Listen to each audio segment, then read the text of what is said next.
ಮಧ್ಯಾಹ್ನ ಕನ್ನಡ ವೀಕ್ಷಕರೇ ನಮಸ್ಕಾರ. ನಾನು ಶಶಿರೇಖಾ. ಇವತ್ತು ಮಧ್ಯಾಹ್ನದಲ್ಲಿ ನಮ್ಮ ಜೊತೆ ಶಿಕ್ಷಣ ಖಾಸಗಿ ಶಿಕ್ಷಣ ವ್ಯವಸ್ಥೆಯ ಕುರಿತು ಸಾಕಷ್ಟು ಮಾಹಿತಿ ಇರುವಂತಹ ಯೋಗಾನಂದ ಅವರಿದ್ದಾರೆ. ಇವರು RTE ರೈಟ್ ಟು ಎಜುಕೇಶನ್ ವಿಚಾರದಲ್ಲಿ ಸಾಕಷ್ಟು ಕೆಲಸ ಮಾಡ್ತಾ ಇದ್ದಾರೆ. ಸರ್ ನಮಸ್ಕಾರ. ಸರ್ ಈಗ ಮ್ಯಾಗ್ನೆಟ್ ಶಾಲೆಗಳು ಒಂದು 7-8 ಊರುಗಳಲ್ಲಿರುವಂತಹ ಶಾಲೆಗಳನ್ನೆಲ್ಲ ಮುಚ್ಚಿ ಒಂದ್ ಕಡೆ ಒಂದು ಕಾರ್ಪೊರೇಟ್ ಮಾದರಿಯಲ್ಲಿ ಶಾಲೆ ಮಾಡ್ತೀವಿ ಅಂತ ಹೇಳಿ ಸರ್ಕಾರ ಮೊದಲಿಂದನೂ ಹೇಳ್ತಿದೆ. ಈಗ ಅದನ್ನ ಅಕ್ಷರಶಃ ಜಾರಿ ಮಾಡಕ್ ಹೊರಟಿದೆ. ಇದು ಚನ್ನಪಟ್ಟಣದಲ್ಲಿ ಇದೊಂದು ಇಶ್ಯೂ ಶುರುವಾಗಿದೆ. ಇದ್ರ ಬಗ್ಗೆ ತಮಗೇನ್ ಮಾಹಿತಿ ಇದೆ? ಇದರಿಂದ ಆಗುವ ನಷ್ಟ ಮತ್ತು ಲಾಭ ಏನಿದೆ ಹೇಳಿ ಸರ್. ಮೇಡಮ್, ಈಗ ಅಲ್ಲಿ ವಂಗನೂರಲ್ಲಿ ಒಂದು KPS ಮ್ಯಾಗ್ನೆಟ್ ಸ್ಕೂಲ್ ನಾವು ಮಾಡ್ತಿದೀವಿ. ಸುತ್ತ ಇರುವ 7 ಹಳ್ಳಿಗಳಲ್ಲಿರುವ ಎಲ್ಲಾ ಸರ್ಕಾರಿ ಶಾಲೆಗಳ ಮಕ್ಕಳನ್ನ ಅಲ್ಲಿಗೆ ಸೇರ್ಸ್ಬೇಕು. ನೀವು ಆ ಪೋಷಕರ ಮನವೊಲಿಸಬೇಕು, ಮತ್ತೆ ಅಲ್ಲಿಗೆ ಸೇರ್ಸ್ಬೇಕು ಅನ್ನೋ ಸರ್ಕ್ಯುಲರ್ ಒಂದ್ ಕಡೆ ಇಲಾಖೆ ಮಾಡಿದೆ. ಇನ್ನೊಂದ್ ಕಡೆ ಮಂತ್ರಿಗಳು ನಾವು ಯಾವ ಶಾಲೆಗಳನ್ನು ಕೂಡ ಮುಚ್ಚೋದಿಲ್ಲ, ಒಂದು ಮಗು ಇದ್ರೂ ಕೂಡ ನಾವು ಅಲ್ಲಿ ತರಗತಿಗಳನ್ನ ನಡೆಸ್ತೀವಿ ಅಂತ ಹೇಳ್ತಿದ್ದಾರೆ. ಈಗ ಇನ್ನೊಂದ್ ಕಡೆ ಇವರು ಮಂತ್ರಿಗಳು ಹೀಗೆ ಹೇಳ್ತಾರೆ, ಇನ್ನೊಂದ್ ಕಡೆ ಅಧಿಕಾರಿಗಳು ಹೋಗಿ ಅವ್ರನ್ನೆಲ್ಲ ಧಮ್ಕಿ ಹಾಕಿ ಪೇರೆಂಟ್ಸ್ ನೆಲ್ಲ ಗುಂಪು ಕಟ್ಕೊಂಡು ನೀವು ಕಳಿಸ್ಲೇಬೇಕು ಅಂತ ಹೇಳಿ ಹಠ ಮಾಡ್ತಿದ್ದಾರೆ. ಇದು ನಮ್ಗೆ ಮೂಲಭೂತವಾಗಿ ಈಗ ಮಕ್ಕಳಿಗೆ ನೀವು ಪ್ರತಿ ಹಳ್ಳಿಗಳಲ್ಲೂ ಕೂಡ ದೇವಸ್ಥಾನದಲ್ಲಿ ಗಂಟೆ ಹೊಡಿತದೋ ಇಲ್ವೋ, ಶಾಲೆಗಳಲ್ಲಿ ಗಂಟೆ ಹೊಡಿಬೇಕು ಅಂತ ಬಾಬಾ ಸಾಹೇಬ್ ಅಂಬೇಡ್ಕರ್ ಅವರು ಹೇಳಿದ್ದಾರೆ. ಇವತ್ತು ಇಡೀ ಈಗ ನೀವು ಮ್ಯಾಗ್ನೆಟ್ ಹೆಸರಿನಲ್ಲಿ ಶಾಲೆಗಳನ್ನ ಮುಚ್ಚುತ್ತಾ ಬಂದ್ರೆ ಕೊನೆಗೆ ಮಕ್ಕಳು ಶಿಕ್ಷಣದಿಂದ ವಂಚಿತರಾಗ್ತಾರೆ. ಉದಾಹರಣೆಗೆ ಒಂದು 8ನೇ ತರಗತಿ 9ನೇ ತರಗತಿ ಹೆಣ್ಣು ಮಗು ವಂಗನೂರಿಗೆ ತನ್ನ 6 ಕಿಲೋಮೀಟರ್ ದೂರದಿಂದ ಬಸ್ ಇಲ್ಲ ಅಂತ ನಡ್ಕೊಂಡ್ ಬಂದ್ರೆ ಆ ನಡ್ಕೊಂಡ್ ಬರುವಾಗ ಆ ಮಗುವಿನ ಸುರಕ್ಷತೆಗೆ ಖಾತ್ರಿ ಯಾರು? ಆ ಮಗು ಯಾಕೆ ನಡಿಬೇಕು? ಈಗ ನೀವು ಬಸ್ ಅನ್ನ ಬಿಡ್ತೀವಿ ಅಂತ ಹೇಳ್ತಿದ್ದೀರಾ, ನೀವು ಬಸ್ ಬಿಡ್ತಾ ಇಲ್ಲ, ಬರೀ ಟ್ರೈನ್ ಬಿಡ್ತಾ ಇದ್ದೀರಾ. ಅಲ್ಲ, ಈಗ ಆಲ್ರೆಡಿ ಶಾಲೆ ಇದ್ದವನ್ನ ನಡ್ಸಕ್ಕೆ ಇವ್ರಿಗೆಲ್ಲ ಏನ್ ರೋಗ ಬಂದಿದೆ ಅಂತ. ಅದನ್ನೇ ಈಗ ಒಂದು ಏನಂದ್ರೆ, ಈಗ ಈ ರೀತಿಯಾಗಿ ಅವರು 1500 ಕೋಟಿ ADB ಬ್ಯಾಂಕ್ ಇಂದ ಏನು ಲೋನ್ ಅನ್ನ ತಗೊಂಡಿದ್ದಾರೆ, ಅದರ ಹೆಸರಿನಲ್ಲಿ ಇವರು ಹೀಗೆ ಮಾಡ್ತಾ ಹೋಗಿ ಕೊನೆಗೆ 25,000 ಚಿಲ್ಲರೆ ಶಾಲೆಗಳನ್ನ ಮುಚ್ಚುವ ಹುನ್ನಾರ ನಡೆದಿದೆ ಅನ್ನೋದು ಚರ್ಚೆ ನಡೀತಾ ಇದೆ. ಈಗ 7 ಶಾಲೆಗಳಲ್ಲಿ ಈಗ ನಾವೆಲ್ಲ ಸೇರ್ಕೊಂಡು ವಿದ್ಯಾರ್ಥಿ ಸಂಘಟನೆಗಳು ಮತ್ತೆ ಶಿಕ್ಷಣ ತಜ್ಞರು ಎಲ್ಲ ಸೇರ್ಕೊಂಡು ಅಲ್ಲಿ ಮನವೊಲಿಸಿ ಯಾವುದೇ ಕಾರಣಕ್ಕೂ ಮಕ್ಕಳನ್ನ ನಾವು ಮ್ಯಾಗ್ನೆಟ್ ಶಾಲೆಗೆ ಕಳಿಸೋದಿಲ್ಲ, ನಮ್ಮೂರಲ್ಲಿರೋ ಶಾಲೆನಲ್ಲೇ ಓದಿಸ್ತೀವಿ ಅಂತ ಒಂದಷ್ಟು 4 ಊರಿನ ಪೇರೆಂಟ್ಸ್ ಗಳು ಗಟ್ಟಿಯಾಗಿ ನಿಂತಿದ್ದಾರೆ. ಇನ್ನ ಒಂದು ಯಾವ ಊರು ಸರ್? ಆ ಊರಿನ ಹೆಸರುಗಳು ಹೇಳ್ಬಹುದಾ ತಾವು? ಹೆಸರು ಲಿಸ್ಟ್ ಇದೆ ಮೇಡಮ್, ಅದು ಲಿಸ್ಟ್ ನೋಡ್ಬೇಕದು. ಹೇಳಿ ಸರ್. ಇನ್ನ 2 ಹಳ್ಳಿಗಳಲ್ಲಿ ಒಂದೊಂದೇ ಮಕ್ಕಳಿದ್ದಾರೆ ಅನ್ನೋ ಕಾರಣಕ್ಕೆ ಆ ಪೋಷಕರನ್ನ ಮನವೊಲಿಸಿ ಅವ್ರನ್ನ ಮ್ಯಾಗ್ನೆಟ್ ಶಾಲೆಗೆ ಕಳಿಸೋದಕ್ಕೆ ವ್ಯವಸ್ಥೆ ಮಾಡ್ಕೊಂಡಿದ್ದಾರೆ. ಈಗ ಒಂದು ನಮ್ಗೆ ಆ ಟ್ರಾನ್ಸ್ಪೋರ್ಟೇಶನ್ ಇಲ್ದೇನೆ ಮಕ್ಕಳು ಕಿಲೋಮೀಟರ್ ಗಟ್ಲೆ ನಡೆದು ಶಾಲೆಗೆ ಹೋಗುವಂತ ದೌರ್ಭಾಗ್ಯ ಯಾಕೆ? ಅಲ್ಲ, ಈಗ ಆಲ್ರೆಡಿ ಅವ್ರ ಊರಲ್ಲಿ ಶಾಲೆ ಇದ್ದು ಮಕ್ಕಳನ್ನ ಟ್ರಾನ್ಸ್ಪೋರ್ಟೇಶನ್ ಮಾಡೋ ಅಗತ್ಯ ಈ ಸರ್ಕಾರಕ್ಕೆ ಏನಂತ ತುರ್ತು ಬಂದಿದೆ? ಏನು ನಿರಂತರವಾಗಿ ಈ ರೀತಿ ಮಾಡ್ತಾ ಒಂದಲ್ಲ ಒಂದ್ ದಿವಸ ಬಡವರಿಗೆ ಶಿಕ್ಷಣದ ಹಕ್ಕನ್ನೇ ಕಿತ್ಕೊಬಿಡ್ಬೇಕು ಅಂತನಾ? ಅದೇನೆ, ಇದೆಲ್ಲವೂ ಕೂಡ ಖಾಸಗೀಕರಣದ ಹುನ್ನಾರ. ಮತ್ತೆ ಈ ಏನು ಹಿಂದೆ ಪುರಾತನ ಕಾಲದಲ್ಲಿ ಇತ್ತಲ್ಲ ವರ್ಣಾಶ್ರಮ ಪದ್ಧತಿ, ಅದೇ ರೀತಿ ಯಾರಿಗೂ ಕೂಡ ಶಿಕ್ಷಣ ಸಿಗಬಾರ್ದು ಅನ್ನೋ ಇದನ್ನ ತಂದು ಕೂರಿಸ್ತಾರೆ ಇವರು.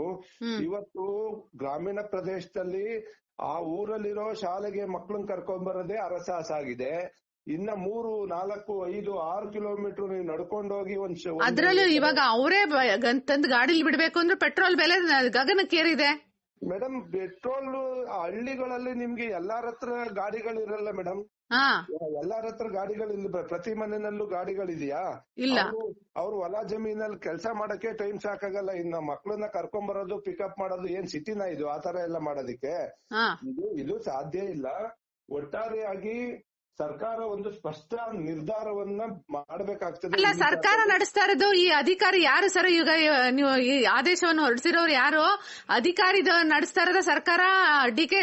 ಡಿ ಕೆ ಶಿವಕುಮಾರ್ ಸಿದ್ದರಾಮಯ್ಯ ಅವರ ಮಧು ಬಂಗಾರಪ್ಪ ಎಜುಕೇಶನ್ ಮಿನಿಸ್ಟರ್ ಆಗಿ ನಡೆಸ್ತಾ ಇದಾರ. ಯಾಕೋ ಅನುಮಾನ ಕಾಡ್ತಾ ಇದೆಯಲ್ಲ ಸರ್ ಇದು? ಈಗ ಮೇಡಮ್, ಅಲ್ಲಿ ಶಿಕ್ಷಣ ಇಲಾಖೆ ಉಪನಿರ್ದೇಶಕರು ಒಂದು ಸುತ್ತೋಲೆಯನ್ನ ಹೊರಡಿಸಿ ಎಲ್ಲಾ ಬಿಇಒಗಳಿಗೆ ಬಿಇಒ ಅಲ್ಲಿ ಚನ್ನಪಟ್ಟಣ ಬಿಇಒಗೆ ಜವಾಬ್ದಾರಿಯನ್ನ ಕೊಟ್ಟು ತನ್ನ ಅಧಿಕಾರಿಗಳ ಮುಖಾಂತರ ಏನಾದ್ರೂ ಮಾಡಿ ನೀವು ವಂಗನೂರ್ ಶಾಲೆಗೆ ಮಕ್ಕಳು ಕರ್ಕೊಂಡ್ ಬರ್ಬೇಕು ನೀವು ಅಂತೇಳಿ ಮಾಡ್ತಿದ್ದಾರೆ. ಮತ್ತೆ ಫೇಲ್ಯೂರ್ ಆದವ್ರಿಗೆ ನೋಟಿಸ್ ಇಶ್ಯೂ ಮಾಡ್ತಾ ಇದ್ದಾರೆ. ಯಾಕೆ ನೀವು ಇನ್ನು ಮಕ್ಕಳನ್ನ ಕರ್ಕೊಂಡ್ ಬರ್ತಾ ಇಲ್ಲ ಅಂತ ನೋಟಿಸ್ ಕೊಡೋ ಮಟ್ಟಕ್ಕೆ ಇವರು ಹೋಗಿದ್ದಾರೆ. ಅಂದ್ರೆ ಇನ್ನೊಂದ್ ಕಡೆ ಶಿಕ್ಷಣ ಸಚಿವರು ನಾವು ಶಾಲೆಗಳನ್ನ ಮುಚ್ಚೋದಿಲ್ಲ, ಒಂದ್ ಮಗು ಈ ಶಿಕ್ಷಣ ಸಚಿವರಿಗೆ ಸತ್ಯ ಅಸತ್ಯ ಎರಡರ ನಡುವೆನೆ ವ್ಯತ್ಯಾಸ ಗೊತ್ತಿಲ್ಲದೆ ಇರೋರ್ನ ಇವತ್ತು ಶಿಕ್ಷಣ ಸಚಿವರನ್ನ ಮಾಡಿರೋ ದೌರ್ಭಾಗ್ಯ ಕನ್ನಡಿಗರದು. ಅದೇ ಈಗ ಸ್ಪಷ್ಟವಾಗಿ ಶಿಕ್ಷಣ ಸಚಿವರು ಈ ವಿಚಾರದಲ್ಲಿ ಬಲವಂತದ ಕ್ರಮವನ್ನ ಜರುಗಿಸಬಾರ್ದು. ಮಕ್ಕಳು ಅಲ್ಲಿ ಓದೋದಿಕ್ಕೆ ಅವ್ರಿಗೆ ಸಂಪೂರ್ಣ ಸ್ವಾತಂತ್ರ್ಯ. ಇವ್ರು ಯಾರನ್ನ ಇವರೇ ನಾವು ಪ್ರಭುಗಳು, ಇವರಲ್ಲ, ಇವ್ರು ನಮ್ ಸೇವಕರು. ಅದೇ ಈಗ ಸರ್ಕಾರ ಒಂದು ಜನಪರ ಸರ್ಕಾರ ಆಲೋಚನೆ ಮಾಡ್ಬೇಕು. ಮುಖ್ಯಮಂತ್ರಿಗಳು ಯಾಕೆ ಇದ್ರ ಬಗ್ಗೆ ಮಧ್ಯಪ್ರವೇಶ ಮಾಡ್ತಾ ಇಲ್ಲ ಅಂತ ನಮಗೂ ಅರ್ಥ ಆಗ್ತಾ ಇಲ್ಲ. ಮುಖ್ಯಮಂತ್ರಿಗಳಿಗೆ ಪ್ರತಿದಿನ ಸಾಯಂಕಾಲ ಎಲ್ಲಾರ ಮದ್ವೆ ರಿಸೆಪ್ಷನ್ಗೆ ಹೋಗೋಕೆ ಟೈಮ್ ಸಾಕಾಗ್ತಿಲ್ಲ ಅನ್ಸುತ್ತೆ. ಇಷ್ಟು ಸೀರಿಯಸ್ ಇಶ್ಯೂ ಗೊತ್ತಾಗ್ತಾ ಇಲ್ಲ ಅನ್ಸುತ್ತೆ. ಅದೇ ಈಗ ಈ ವಿಚಾರದಲ್ಲಿ ಬಲವಂತದ ಕ್ರಮ ಮಾಡಬಾರ್ದು. ಈಗ ವಿದ್ಯಾರ್ಥಿ ಸಂಘಟನೆಗಳು ಮತ್ತೆ ಅಲ್ಲಲ್ಲಿ ಸಭೆಗಳು ನಡೀತಾ ಇದಾವೆ. ಅಲ್ಲಿ ಬಿಇಒ ಆಫೀಸ್ಗಳಲ್ಲಿ, ಡಿಡಿಪಿ ಆಫೀಸ್ಗಳಲ್ಲಿ ಚರ್ಚೆಗಳು ಮಾಡ್ತಿದ್ದಾರೆ. ಯಾವುದೇ ಕಾರಣಕ್ಕೂ ಕೂಡ ಬಲವಂತವಾಗಿ ಮಕ್ಕಳನ್ನ ಎಳ್ಕೊಂಡು ಹೋಗ್ಬಾರ್ದು ನೀವು ಮ್ಯಾಗ್ನೆಟ್ ಶಾಲೆಗಳಿಗೆ ಅಂತ ಹೋರಾಟ ನಡೀತಾ ಇದೆ. ಈಗ ಅದನ್ನ ನೋಡ್ಬೇಕು ಯಾವ ರೀತಿನಲ್ಲಿ ಇದನ್ನ ಮಾಡ್ತಾರೆ ಅಂತ. ಒಟ್ಟಾರೆಯಾಗಿ KPS ಮ್ಯಾಗ್ನೆಟ್ ಸ್ಕೂಲ್ ಅನ್ನೋದೇ ಒಂದು ಸರಿಯಾದಂತ ಪದ್ಧತಿನೇ ಅಲ್ಲ ಅನ್ಸುತ್ತೆ. ಈಗ ಆಲ್ರೆಡಿ 301 KPS ಶಾಲೆಗಳು ಇದಾವೆ. KPS ಶಾಲೆಗಳೇ ಸರಿಯಾಗಿ ನಡೀತಾ ಇಲ್ಲ. ಅಲ್ಲಿ ಇಂಗ್ಲಿಷ್ ಮೀಡಿಯಂ ನ ಬೋಧನೆ ಮಾಡುವಂತ ತ್ವರಿತ ಶಿಕ್ಷಕರಿಲ್ದೇನೆ ಟೈಮ್ ಪಾಸ್ ಮಾಡಿ ಮಕ್ಕಳು ಬರ್ತಾ ಇದ್ದಾರೆ.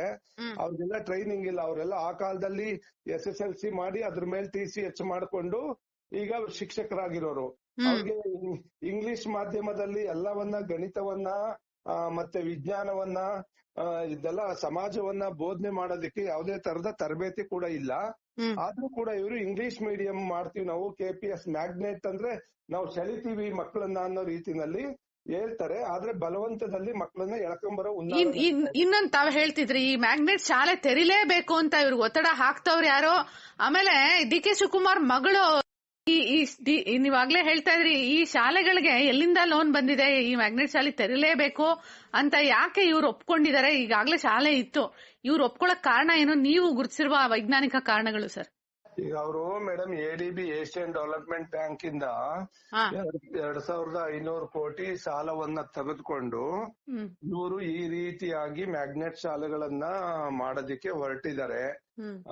ಇದು ಆ ಸಾಲ ಏನ್ ಸುಮ್ನೆ ಕೊಡಲ್ಲ, ಬ್ಯಾಂಕು ಬಡ್ಡಿ ಕಟ್ಟಬೇಕು. ಆ ದುಡ್ಡನ್ನ ಇವರು ನೋಟ್ ಪ್ರಿಂಟ್ ಹಾಕುದಿಲ್ಲ. ಅದು ಎಗೈನ್ ಅದು ಸಾರ್ವಜನಿಕರ ಮೇಲೆ ತೆರಿಗೆ ಮುಖಾಂತರನೇ ಅವೆಲ್ಲವನ್ನು ಕೂಡ ಕಟ್ಟಬೇಕಾಗ್ತದೆ. ಒಟ್ನಲ್ಲಿ ಈಗಿರುವ ಸರ್ಕಾರಿ ಶಾಲೆಗಳನ್ನ ಸಮರ್ಪಕವಾಗಿ ಅಭಿವೃದ್ಧಿ ಪಡಿಸಿ ಮೂಲಭೂತ ಸೌಕರ್ಯ ಕೊಡಿ. ಅಲ್ಲ, ಅದೇ ಹಣ ಬಳಸ್ಕೊಂಡು ಈಗಿರೋ ಶಾಲೆಗಳಿಗೆ ಬಳಸಬಹುದಿತ್ತಲ್ಲ. ಅದೇನೆ ಶಿಕ್ಷಕರ ನೇಮಕಾತಿ ಫುಲ್ ಪ್ಲಡ್ಜ್ ಮಾಡಿ ಅತಿಥಿ ಶಿಕ್ಷಕರನ್ನ ನೀವು ಡಿಪೆಂಡ್ ಆಗ್ಬೇಡಿ ಅಂತ ನಾವು ಹೇಳ್ತಾನೆ ಇದ್ದೀವಿ. ನಾವು ಆಲ್ರೆಡಿ ಸರ್ಕಾರಿ ಶಾಲೆಗಳ ವಿಚಾರದಲ್ಲಿ ಈಗ ಆಲ್ರೆಡಿ ಕೇರಳ, ಪಂಜಾಬ್, ಡೆಲ್ಲಿನಲ್ಲಿ ಏನೇನು ಕ್ರಾಂತಿಕಾರಕ ಬದಲಾವಣೆಗಳಾಗಿದ್ದಾವೆ ಅದನ್ನ ಕರ್ನಾಟಕದಲ್ಲೂ ಮಾಡೋ ಮುಖಾಂತರ ಸರ್ಕಾರಿ ಶಾಲೆಗಳನ್ನ ಸಬಲೀಕರಣಗೊಳಿಸಿ ಅಂತ ನಾವು ಮೇಲಿಂದ ಮೇಲೆ ಒತ್ತಾಯ ಮಾಡ್ತಾನೆ ಇದ್ದೀವಿ. ಆದ್ರೆ ಸರ್ಕಾರ ವಿರುದ್ಧ ದಿಕ್ಕಿನಲ್ಲಿ ಸಾಗ್ತಾ ಇದೆ. ಅದಕ್ಕೆ ಕಾರಣ ಏನು ಸರ್? ತಮ್ಗೆ ತಿಳಿದಂಗೆ ಏನ್ ಒತ್ತಡ ಇದೆ ಸರ್ಕಾರದ ಮೇಲೆ ಅಂತದ್ದು? ಸರ್ಕಾರದ ಮೇಲೆ ಒತ್ತಡ ಏನಿಲ್ಲ ಮೇಡಮ್. ಅವರು KPS ಮ್ಯಾಗ್ನೆಟ್ ಶಾಲೆಗಳು ಅಂದ್ರೆ ಬಹಳ ಅದ್ಭುತವಾದಂತ ಶಾಲೆಗಳು. ಬಹಳ ಅಂದ್ರೆ ಕಟ್ಟಡನೇ ಶಾಲೆ ಅಂತನಾ ಅಥವಾ ಟೀಚರ್ ಅಲ್ಲಿ ತಲೆಯಲ್ಲಿ ಬುದ್ಧಿ ಇರ್ಬೇಕಾ? ಏನಂತೀರ ತಾವು? ಅದೇನೆ ಈಗ ನೀವ್ ಈ ರೀತಿಯಾಗಿ ಎಲ್ಲಾ ಹಳ್ಳಿಗಳಲ್ಲಿ ಶಾಲೆಗಳನ್ನ ಮುಚ್ಚುತ್ತಾ ಬಂದ್ರೆ ಮಕ್ಕಳ ಸಂಖ್ಯೆ ಕುಸಿತದೆ. ಶಾಲೆಯಿಂದ ಮಕ್ಕಳು ಹೊರಗುಳಿತಾರೆ. ಬಾಲಕಾರ್ಮಿಕ ಪದ್ಧತಿ, ಬಾಲ್ಯ ವಿವಾಹ ಪದ್ಧತಿ, ಜೀತ ಪದ್ಧತಿ ಮತ್ತೆ ಅನಕ್ಷರತೆ, ಅದರಿಂದ ಆಗುವ ದುಷ್ಪರಿಣಾಮಗಳನ್ನ ಇವರು ಯಾವಾಗ ಎದುರಿಸಬೇಕಾಗ್ತದೆ ಅಂದ್ರೆ ಇವರೆಲ್ಲ ಅಧಿಕಾರ ಕಳ್ಕೊಂಡ್ಮೇಲೆ ಗೊತ್ತಾಗುತ್ತೆ. ಅಲ್ಲ, ಈಗೆಲ್ಲ ನೀವ್ ಹೇಳಿದ್ರಲ್ಲ, ಇವರು ಬಾಬಾ ಸಾಹೇಬ್ ಅಂಬೇಡ್ಕರ್ ವಿರೋಧಿಯಾಗಿ ಕೆಲಸ ಮಾಡ್ತಾ ಇಲ್ವಾ ಸರ್ಕಾರ? ಅವ್ರು ಹೇಳಿದ್ರು ಶಾಲೆ ಗಂಟೆ ಹೊಡಿಬೇಕು, ದೇವಸ್ಥಾನದ ಗಂಟೆ ಒಂದ್ ಹಳ್ಳಿಲಿ ಹೊಡಿದಿದ್ರು ಪರವಾಗಿಲ್ಲ ಅಂತ ಹೇಳಿದ್ದಾರೆ. ಅದೇ ಶಾಲೆಗಳನ್ನ ನಾವು ಸಂವಿಧಾನದ ತೊಟ್ಟಿಲುಗಳು ಅಂತೀವಿ, ಅದನ್ನ ತೂಗ್ಬೇಕದನ್ನ ಅವರು. ಅದನ್ನ ಬಿಟ್ಟು ಅವ್ರು ಅದನ್ನ ಮುಚ್ಚುತ್ತಾ ಇದ್ದಾರೆ. ಏನೇಳಿ ಸಂವಿಧಾನಬದ್ಧವಾಗಿ ಕೊಟ್ಟಿರ್ತಕ್ಕಂತ ಶಿಕ್ಷಣದ ಹಕ್ಕನ್ನ ಸರ್ಕಾರ ನಿಧಾನವಾಗಿ ಕಸಿತಾ ಇದೆ. ಇದು ದೌರ್ಬಲ್ಯ ಮತ್ತೆ ದುರದೃಷ್ಟಕರ ಅಂತ ಹೇಳಲಿಕ್ಕೆ ಇಷ್ಟಪಡ್ತೀನಿ. ಈಗ್ಲಾದ್ರೂ ಕೂಡ ಶಿಕ್ಷಣ ಸಚಿವರು, ಇಲಾಖೆ ಮುಖ್ಯಸ್ಥರು ಬಹಳ ಗಂಭೀರವಾಗಿ ಇದನ್ನ ತೆಗೆದುಕೊಂಡು ಈಗಿರುವ ಶಾಲೆಗಳನ್ನ ಮುಚ್ಚದೆ ಅಲ್ಲೇ ಇರುವ ಮೂಲಭೂತ ಸೌಕರ್ಯಗಳನ್ನ ಹೆಚ್ಚಿಸುವ ಮುಖಾಂತರ, ಶಿಕ್ಷಕರ ಕೊರತೆಯನ್ನ ನೀಗಿಸುವ ಮುಖಾಂತರ ಗುಣಮಟ್ಟದ ಶಿಕ್ಷಣವನ್ನ ಸರ್ಕಾರಿ ಶಾಲೆಗಳಲ್ಲಿ ಖಾತ್ರಿಪಡಿಸಬೇಕು ಅಂತ ನಾನು ಸರ್ಕಾರವನ್ನ ಒತ್ತಾಯ ಮಾಡ್ತೀನಿ. ಸರ್, ತಾವು ಶಿಕ್ಷಣ ಕ್ಷೇತ್ರದಲ್ಲಿ ಕೆಲಸ ಮಾಡಿರೋದ್ರಿಂದ ಈಗ ಲೋನ್ ತಗೊಂಡಿದ್ದು ಓಕೆ, ಆದ್ರೆ ಲೋನ್ ನ ಕರೆಕ್ಟ್ ಆಗಿ ಬಳಸ್ತಿಲ್ಲ ಅನ್ನೋದೇ ಇರೋ ಶಾಲೆಗಳನ್ನ ಮುಚ್ಚಿಬಿಟ್ಟು ಬೇರೆ ಏನೋ ಹೊಸ್ತು ಮಾಡಿ ಇಲ್ಲಿ ಏನೋ ಅವರ ಒಂದು ರಾಜಕಾರಣಿಗಳ ಲೆಕ್ಕಾಚಾರ ವರ್ಕ್ ಆಗ್ತಿರ್ಬಹುದಾ ಅನ್ಸುತ್ತೆ. ಈಗ ಇಲ್ಲಿ ಮೇಡಮ್ KPS ಮ್ಯಾಗ್ನೆಟ್ ಶಾಲೆಗಳನ್ನ MLA ಸುಪರ್ದಿಗೆ ವಹಿಸ್ತಾ ಇದ್ದಾರೆ. ಅಲ್ಲಿ ಒಂದು ಶಾಲೆಗೆ 4 ರಿಂದ 6 ಕೋಟಿ ದುಡ್ಡನ್ನ ಮೀಸಲಿಡ್ತಾ ಇದ್ದಾರೆ. ನಿಮ್ ಮುಗಿತಲ್ಲ 40% ಕಮಿಷನ್ ಅಂದ್ರೆ ಮುಗಿತಲ್ಲ. ಅದಕ್ಕೆ MLAಗಳು ದುಂಬಾಲ್ ಬೀಳ್ತಿದ್ದಾರೆ, ನಮಗೂ ಕೊಡಿ, ನಮ್ ತಾಲೂಕು ಕೊಡಿ, ನನ್ ಕ್ಷೇತ್ರ ಕೊಡಿ ಅಂತ. MLAಗೆ ಅಲ್ಲಿಯ ಜನ ಕೇಳಿದಾರ ನಿನ್ ತಾಂಬಪ್ಪ MLA ಅಂತ? ಯಾರು ಕೇಳಿಲ್ಲ. ಇದು ಒಂದ್ ರೀತಿನಲ್ಲಿ ಈಗ ಅಲ್ಲಿ SDMCಗಳಿಗೆ ಅಧ್ಯಕ್ಷನ MLA ಮಾಡ್ತಿದ್ದಾರೆ. ಕಾಮಗಾರಿ, ಆಮೇಲೆ ಪರ್ಚೇಸಿಂಗು, ಇದೆಲ್ಲ ನಿಮ್ಗೆ ಏನೇನ್ ನಡೀತಾ ಇದೆ ಅಂದ್ರೆ SLC ಓದಿದ್ರೆ MLA ಕರ್ಕ ಬಂದ್ ಕೂಡ್ಸಿದ್ರೆ ಈ ಹಣೆ ಬರ ಶುರುವಾಗಿದೆ ಈಗ. ಅದು ಕಾಂಪಿಟೇಷನ್ ಬಿದ್ದಿದ್ದಾರೆ ಈಗ. ಅಲ್ಲೂ ಕೂಡ ಅವರು ಲಾಭ ದೃಷ್ಟಿಯಿಂದನೇ ಇವೆಲ್ಲವನ್ನು ಕೂಡ ನೋಡ್ತಿದ್ದಾರೆ. ಮತ್ತೆ ಶಾಲೆಗಳಿಗೆ ಈಗಾಗಲೇ ಸಾಕಷ್ಟು ಆಸ್ತಿಗಳಿವೆ ಗ್ರಾಮೀಣ ಭಾಗದಲ್ಲಿ, ಅವನ್ನ ಏನ್ ಮಾಡ್ತಾರೆ ಸರ್? ಅವನ್ನ ಯಾರು ಹೊಡ್ಕೊಳ್ತಾರೋ ಗೊತ್ತಿಲ್ಲ. ಮುಂದೆ ಅದು ಕಳ್ತನಕ್ ಸರಿ ಆಗುತ್ತೆ, ಭೂಗಳ್ತನ. ಈಗ ಏನಾಗುತ್ತೆ, ಶಾಲೆಗಳು ಜಾಗಗಳೇನ್ ಮೇಡಮ್ ಎಕರೆ ಗಟ್ಲೆ ಇದಾವೆ ಹಳ್ಳಿಗಳಲ್ಲಿ, ಆಯ್ತಾ? ಈಗ ಅದನ್ನ ಈಗ ಕೆಲವರು ದಾನಿಗಳು ಕೂಡ ಕೊಟ್ಟಿದ್ದಾರೆ. ಹೌದು, ಇವ್ರು ಯಾರು ಕೊಟ್ಟಿಲ್ಲ. ಈಗ ಯಾರು XYZ ಯಾರು ಮಂತ್ರಿಗಳಾಗಿದಾರಲ್ಲ, ಇವರೆಲ್ಲ ಬಡವರಾಗಿದ್ರಾಗ ಈಗ ಶ್ರೀಮಂತರಾಗಿರ್ಬೋದು. ಈಗ ಶಾಲೆಗಳಿಗೆ ಹಿಂದೆ 50 ವರ್ಷ 100 ವರ್ಷದ ಕೆಳಗಡೆ ಯಾರಾದ್ರೂ ದಾನ ಕೊಟ್ಟಿದ್ರೆ ದಾನ ಪತ್ರವನ್ನ ಇವ್ರು ರಿಜಿಸ್ಟರ್ ಮಾಡ್ಕೊಂಡಿಲ್ಲ ಅಂದ್ರೆ ನಾಳೆ ಅವರು ಬರ್ತಾರೆ, ವಾಪಸ್ ಕೊಡಿ ನಮ್ಗೆ ಜಾಗವನ್ನ ಅಂತ ಕೇಳ್ತಾರೆ. ಹೌದು.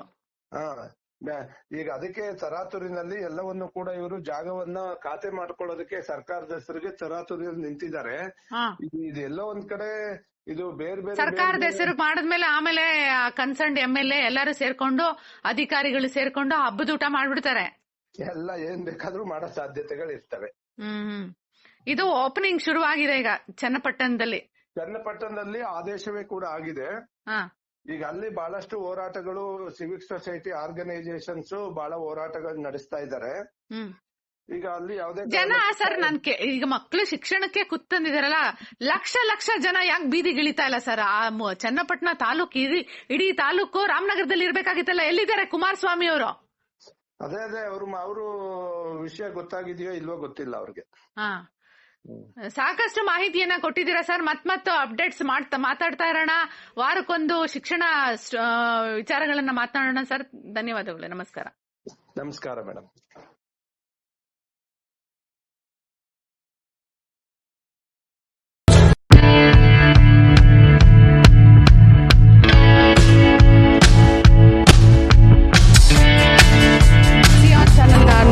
ಸಬ್ಸ್ಕ್ರೈಬ್ ಆಗಿ, ಲೈಕ್ ಮಾಡಿ, ಶೇರ್ ಮಾಡಿ. ಮುಕ್ತ ಪತ್ರಿಕೋದ್ಯಮ